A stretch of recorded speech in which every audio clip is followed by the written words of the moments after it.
Fine, thank you. Good. We are at the Business Climate 2011 conference, and talk to us about what you're speaking about today.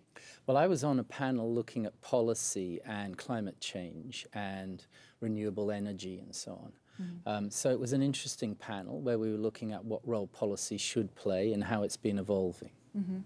And what role should policy play? Is there a larger role it should play, or should the market drive it?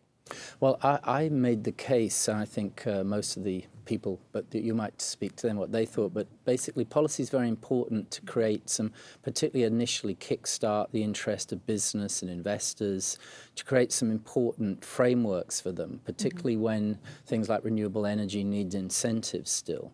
So policy has to play an important role, and there are some regulations that that sort of make sense in the energy efficiency markets, maybe in the car fuel efficiency and so on. So there are certain areas where it seems to make sense to really regulate, other areas where you need some incentives to get started. But what's very important, I think, is that policymakers can see that it's having an effect, that in the end the incentives will not be needed because the business sector is taking over, the costs are coming down of those technologies that are being incentivized and so on. And I think that is the case, that we can see some light at the end of the economic tunnel. And I think that's very important. And if there was one policy that you think would really jumpstart the renewable energy world, what would it be?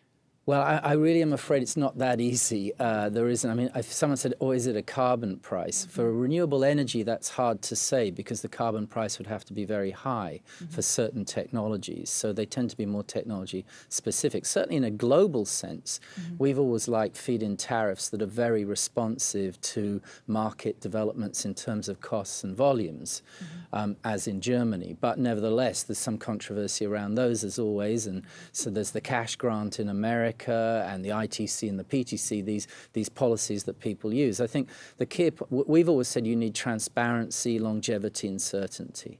You need to know, really understand what the policy is. It needs to be long enough to count over the life of the technology that you are trying to incentivize. And the certainty has to come to know that the payment stream is there in a way you can calculate. So, whatever it is, you need what we call TLC. But as I say, these things don't have to last forever. I think the costs of solar and wind and geothermal and hydropower, these costs are coming down, and I think that's really good news that the policies are being effective.